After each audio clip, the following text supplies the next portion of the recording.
Chapitre 3. Ainsi parla sainte Alia du couteau. La révérende mère doit combiner les pouvoirs de séduction d'une courtisane avec la majesté d'une déesse vierge et conserver ses attributs sous tension aussi longtemps que subsistent ses pouvoirs de jeunesse. Car lorsque beauté et jeunesse s'en seront allées, elle découvrira que le lieu intermédiaire, autrefois occupé par l'attention, s'est changé en une source de ruse et d'astuce. Extrait de Mouaddib, commentaire de famille, par la princesse Irulan. « Eh bien, Jessica, qu'as-tu à dire pour toi-même » demanda la révérende mère. Ce même jour, Paul avait subi l'épreuve, et maintenant le crépuscule venait. Les deux femmes étaient seules dans le salon de Jessica. Paul attendait dans la chambre de méditation, où il ne pouvait percevoir la moindre parole. Jessica se tenait devant les fenêtres ouvertes sur le sud. Elle voyait et ne voyait pas les couleurs qui s'étaient rassemblées sur la prairie, sur la rivière, avec le soir. Elle entendait et n'entendait pas les mots que prononçait la révérende mère. Elle avait déjà subi l'épreuve tant d'années auparavant. Elle n'était alors qu'une fillette frêle aux cheveux couleur de bronze, au corps secoué par les tempêtes de la puberté. Une fillette qui avait subi l'examen de la révérende mère Gaius Hélène Moyam, rectrice supérieure de l'école Bene Gesserit de Wallach 9. Aujourd'hui, elle contemplait sa main droite, pliait ses doigts et se souvenait de la souffrance, de la peur, de la colère. « Pauvre Paul, souffla-t-elle. « Jessica, je t'ai posé une question. » La voix de la vieille femme était sèche, impérative. « Oui. » Oh. Jessica s'arracha au passé, se tourna vers la révérende mère qui était assise, le dos au mur, entre les deux fenêtres d'Occident. « Que voulez-vous que je vous dise ?»« Ce que je veux que tu me dises. Ce que je veux que tu me dises. » Il y avait une note cruelle de moquerie dans cette voix ancienne, et Jessica s'écria « Eh bien, j'ai eu un fils !» Mais elle savait que la colère qu'elle ressentait avait été provoquée, délibérément. « Il t'avait été ordonné de ne donner que des filles aux Atréides. Mais cela représentait tant pour lui. Et dans ton orgueil, tu as pensé pouvoir donner le jour aux Kwisatz Haderach. » Jessica redressa le menton. « J'ai senti que cela était possible. »« Tu n'as pensé qu'au désir du duc de posséder un fils, » lança la vieille femme. « Mais son désir n'a rien à voir avec tout cela. Une fille, Atréide, aurait pu épouser un héritier Harkonnen, et la brèche eût été ainsi comblée. Tu as compliqué les choses d'une façon impensable. Maintenant, nous pourrions perdre les lignées. »«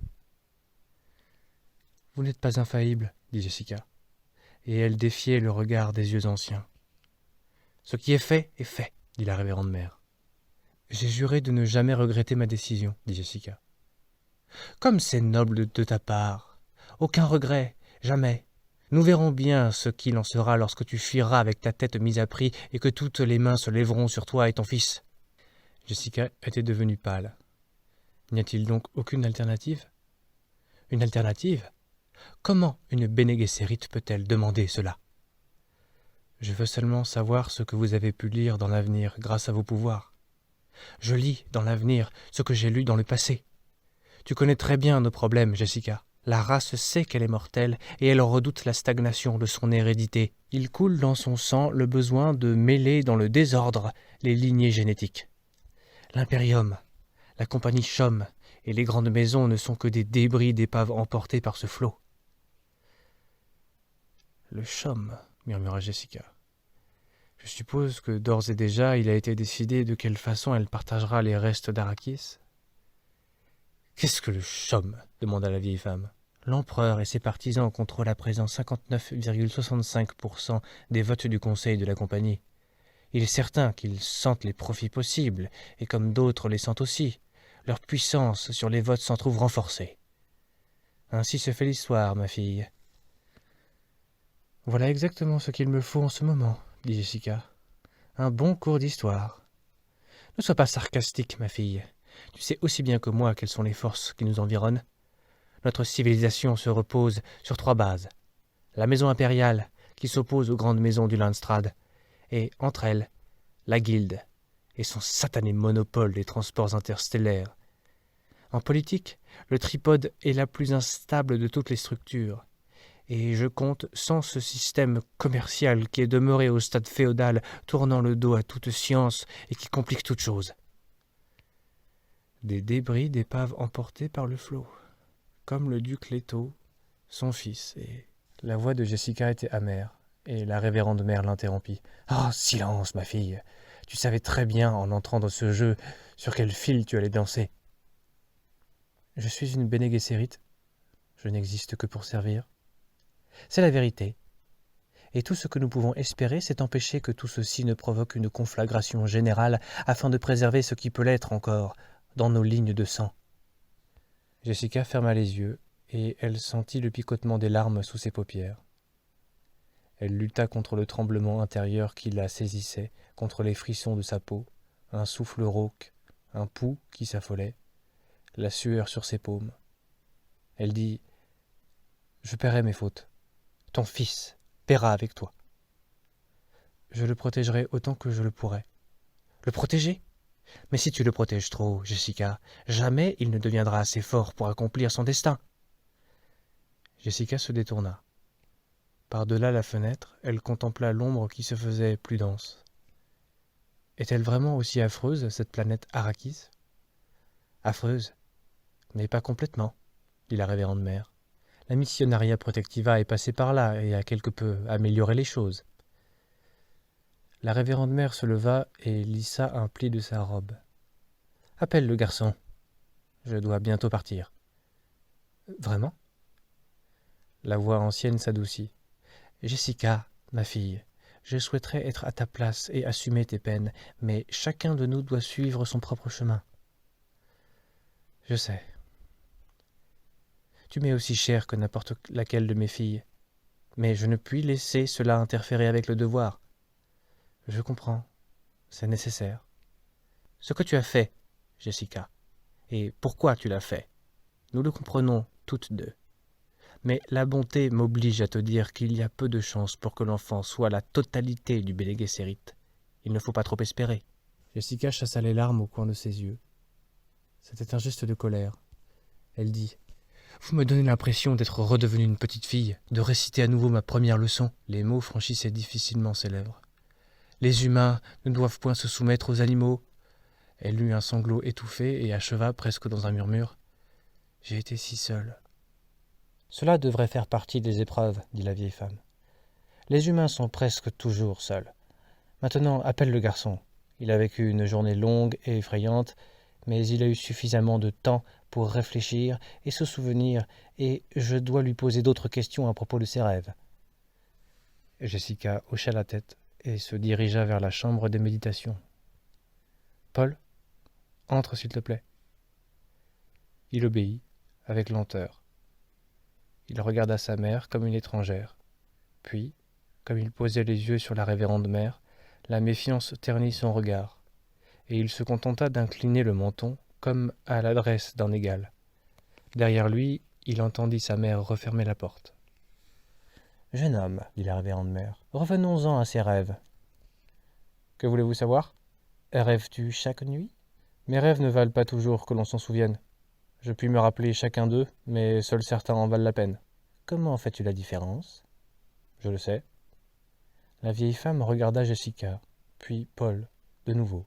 « Quel rêve as-tu fait la nuit dernière ? » demanda-t-elle. « Valait-il que tu t'en souviennes ? » Oui, il ferma les paupières.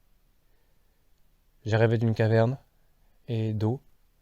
Il y avait une fille, très maigre, avec de grands yeux, des yeux entièrement bleus, sans le moindre blanc. Je lui parlais de vous, je lui disais que j'avais vu la révérende mère sur Caladan. » Il rouvrit les yeux. « Et ce que tu racontais à cette étrange fille, est-ce arrivé aujourd'hui ?» Il réfléchit un instant. « Oui, je disais à la fille que vous étiez venu et que vous m'aviez marqué d'un sceau d'étrangeté. »« Un sceau d'étrangeté, » murmura la révérende mère, et elle regarda de nouveau Jessica avant de revenir au garçon. « Mais dis-moi, Paul, as-tu souvent de ces rêves où se passent des événements qui se répètent ensuite dans la réalité, exactement comme tu les as rêvés ? » « Oui. » Et j'avais déjà rêvé de cette fille. Ah, et tu la connais? Je la connaîtrai. Parle-moi d'elle. À nouveau, il ferma les yeux. Nous sommes dans un petit refuge, entre des rochers. Il fait presque nuit, mais il y a encore un peu de tiédeur et je peux apercevoir des bandes de sable entre les rochers. Nous attendons quelque chose. Je dois rencontrer des gens. La fille est effrayée, mais elle essaye de ne pas le montrer. Moi, je suis excité. Elle me dit « Parle-moi des eaux de ton monde natal, Usul. » Paul ouvrit les yeux. « N'est-ce pas étrange? Ma planète natale s'appelle Caladan. Jamais je n'ai entendu parler d'un monde appelé Usul. » Y a-t-il autre chose dans ce rêve? Intervint Jessica. Oui, oui, mais j'y pense. Peut-être est-ce moi que la fille appelle Usul. À nouveau, ses paupières s'abaissèrent. Elle me demande de lui parler des eaux de ce monde, et je lui prends la main. Je lui dis que je vais lui réciter un poème.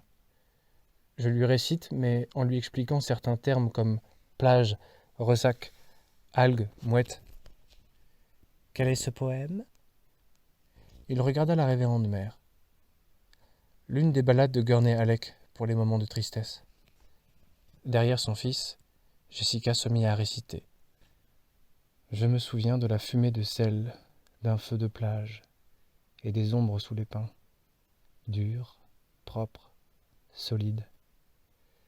Des mouettes au bout de la terre, blanches, sur tout ce vert, et du vent qui venait dans les pins faire se balancer les ombres.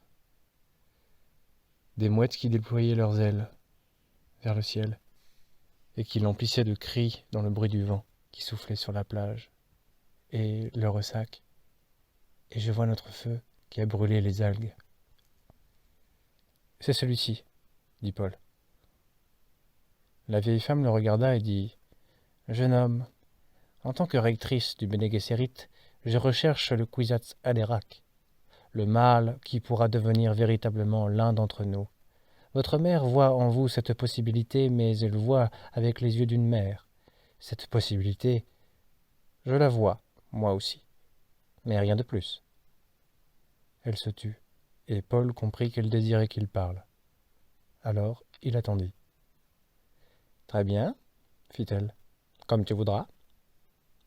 Il y a en toi des abîmes, je dois le reconnaître. »« Puis-je disposer à présent ? Demanda-t-il. Ne désires-tu pas entendre ce que la révérende mère peut te dire à propos du Kwisatz Haderach ? Demanda Jessica. Elle a dit que tous ceux qui avaient essayé étaient morts. Mais je puis te donner quelques indices pour expliquer leurs échecs, dit la révérende mère. Des indices, songea Paul. Des indices. En vérité, elle ne sait rien.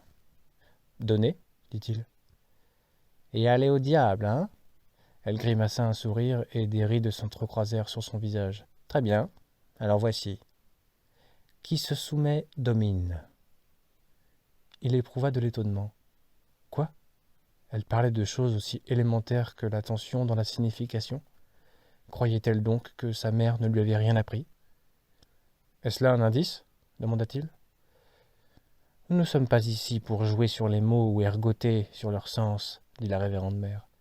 Le saule qui se soumet au vent prospère et donne de nombreux saules qui formeront un mur contre le vent. Tel est le but du saule. Il la regarda. Elle venait de dire « but », et le mot avait pénétré profondément en lui, distillant à nouveau cette pensée d'un but terrible. Il en éprouva une colère soudaine à l'égard de la vieille femme. Cette prétentieuse sorcière n'avait donc que des platitudes à lui débiter. « Vous pensez que je puis être ce Kwisatz Haderach, dit-il. Vous parlez de moi, mais vous n'avez encore rien dit qui puisse en aucune façon aider mon père. Je vous ai entendu parler de ma mère, mais vous semblez considérer que mon père est déjà mort. Pourtant, il ne l'est pas, non ? S'il était possible de faire quelque chose pour lui, nous l'aurions déjà fait. Mais il se peut que nous parvenions à te sauver, toi. C'est douteux, mais possible. Quant à ton père, il n'y a rien à faire pour lui. Lorsque tu auras admis ce fait, tu auras appris une vraie leçon, Bene Gesserit. » Il comprit que ces mots venaient d'atteindre durement sa mère, mais il ne détacha pas son regard de la vieille femme. Comment pouvait-elle parler ainsi de son père ? Comment pouvait-elle être aussi dure ? Comment pouvait-elle être aussi sûre d'elle? Dans son esprit, le ressentiment était maintenant comme un feu brûlant. La révérende mère se tourna vers Jessica. « Tu l'as éduqué dans la manière. J'en vois les signes sur lui. J'aurais fait de même à ta place. Au diable les règles. Mais à présent, je t'avertis, ne tiens plus compte de la progression régulière de son éducation. Pour sa propre sécurité, il lui faut la voix. Déjà, il en a quelque idée, mais nous savons toutes deux qu'il a besoin de beaucoup plus et de toute urgence. » Jessica acquiesça et la révérende mère revint à Paul. « Au revoir, jeune humain. J'espère que tu réussiras, mais quoi qu'il advienne, nous réussirons quand même. » Lorsqu'elle regarda de nouveau Jessica, il y eut entre les deux femmes un imperceptible signe de compréhension. Puis, la révérende mère quitta la pièce dans un froissement de tissu, sans un regard en arrière. Déjà, ceux qu'elle laissait avaient déserté ses pensées.